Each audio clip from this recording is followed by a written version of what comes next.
আজকে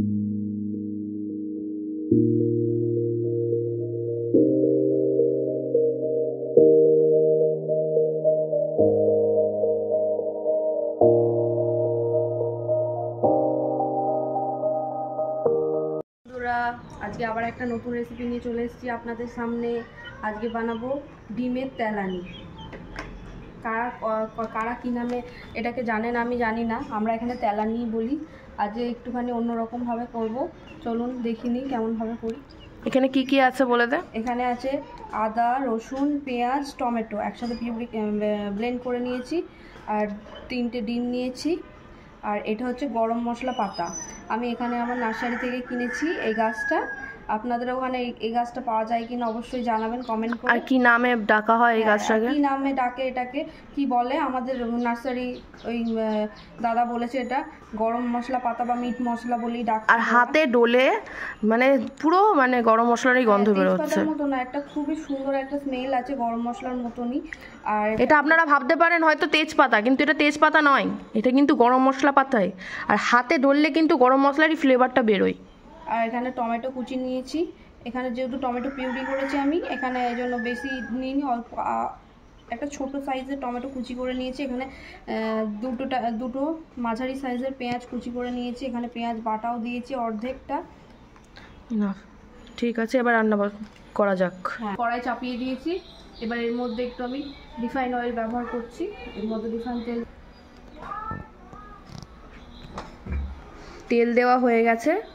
এবার একটু তেলটা গরম হলেই আমি পেঁয়াজ দিয়ে দেবো। প্রথমে গরম মশলা পাতাটা দেবো, তারপরে একটু নাড়াচাড়া করে পেঁয়াজ কুচিটা দিয়ে দেবো।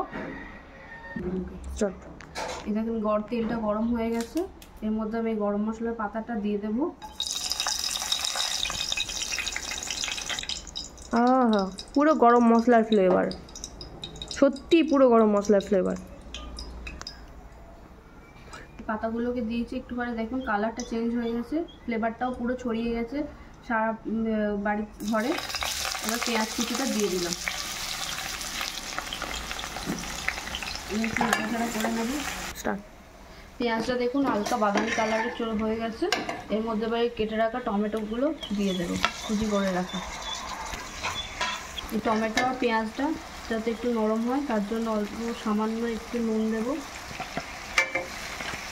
আবারও নাড়াচাড়া করবে। এবার টমেটোটাও নরম হয়ে গেছে, পেঁয়াজটা টমেটোটাও একদমই গলে গেছে। এর মধ্যে এই ব্লেন্ডটা দিয়ে দেবো, আদা রসুন টমেটো আর পেঁয়াজের ব্লেন্ড, এটা দিয়ে দেবো।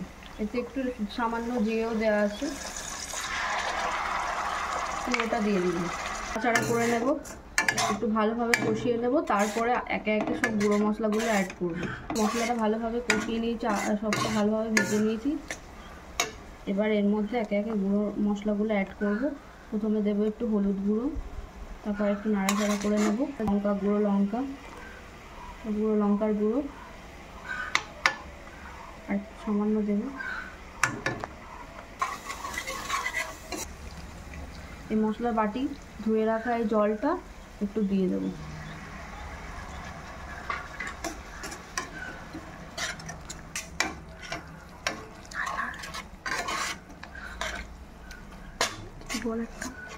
এবার মশলাটাকে কষিয়ে নিচ্ছি ভালোভাবে। দেখুন কি সুন্দর মশলাটা কষানো হচ্ছে, একদম কালারটা বিউটিফুল হয়েছে। খুব সুন্দরভাবে কষিয়ে নেব আরও কিছুক্ষণ সময় ধরে। এবার আমি একটু নাড়াচাড়া করে নিচ্ছি।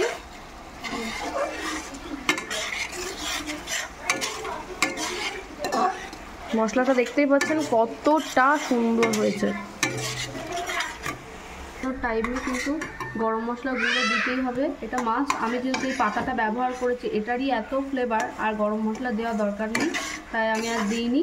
আপনাদের সবার কাছে তো এই পাতাটা না থাকলে এটা দরকার নেই, আপনারা তেজপাতা এমনি একটা দিয়ে দেবেন তেলের ওপরে। তারপরে এই মশলা কষানোর সময় যখন তেল ছেড়ে দেবে এভাবে, তখন একটু গরম মশলাও দিয়ে দেবেন।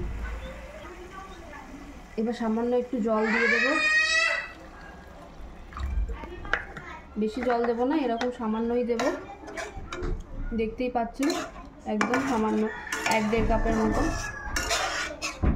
ঝোলটা জল দিয়েছি। তারপরে ঝোলটা ফুটে গেছে, এর উপরে আমি এই ফাটিয়ে রাখা ডিম দুটো দিয়ে দেবো আস্তে করে।